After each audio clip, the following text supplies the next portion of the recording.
దేవుని నామమునకి మహిమ కలుగునుగాక. పౌలు క్రైస్తవుడగుట. ప్రారంభ క్రైస్తవ సేవ. సౌలు దమస్కు మార్గములో యేసు దర్శనము తరువాత 3 దినములు దృష్టిలేకపోయెను. అననీయ అను భక్తుడు వచ్చి పౌలుకు బోధించి బాప్తిస్మమిచ్చెను. సమాజమందిరములలో పౌలు క్రీస్తును గూర్చి ఒప్పుకొని బోధింపనారంభించెను.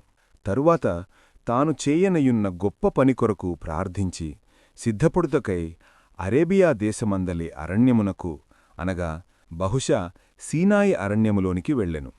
అప్పుడా ప్రదేశము నుండి దమస్కు తిరిగివచ్చి అక్కడ బోధింపనారంభించెను.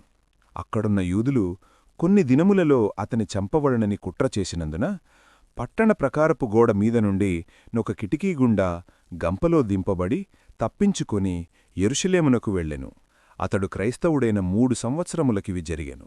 యెరూషలేమునకు వచ్చినప్పుడు ప్రారంభ దినములలో క్రైస్తవులు పౌలుని చూచి భయపడునుగాని బర్నబా అతని చేర్చుకొని ఇతరులతో అతనికి పరిచయము కలిగించెను. 15 దినముల తరువాత యెరూషలేము నుండి తప్పించుకుని వెళ్ళుమని ఒక దర్శనము ద్వారా బోధింపబడి అతడు తార్సునకు వెళ్ళిపోయెను. అక్కడ నుండగా అతడు సిరియా కిలికియా ప్రదేశములలో 10 సంవత్సరముల వరకు బోధించుచుండెను.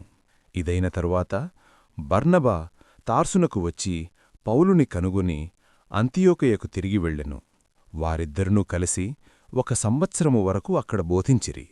యెరూషలేమునందున్న వారు కరువుచే పీడితులైరన్న వార్త విని పౌలు బర్నబాతో కలిసి చందా సొమ్మును తీసుకుని వెళ్ళెను. ఇది అతడు క్రైస్తవుడైన పిదప యెరూషలేమునకు 2వసారే అయ్యున్నది. అక్కడ పని ముగిసిన పిదప వారు మార్కును వెంటబెట్టుకుని అంతియోకయకు తిరిగి వచ్చిరి. ఇది పౌలు మిషనరీ ప్రయాణమునకు ముందు చేసిన సేవాపరిచర్య వివరములు. తర్వాతి విభాగములో పౌలు మొదటి ప్రయాణము గూర్చి మీకు తెలియజేస్తాము. ఆమెన్.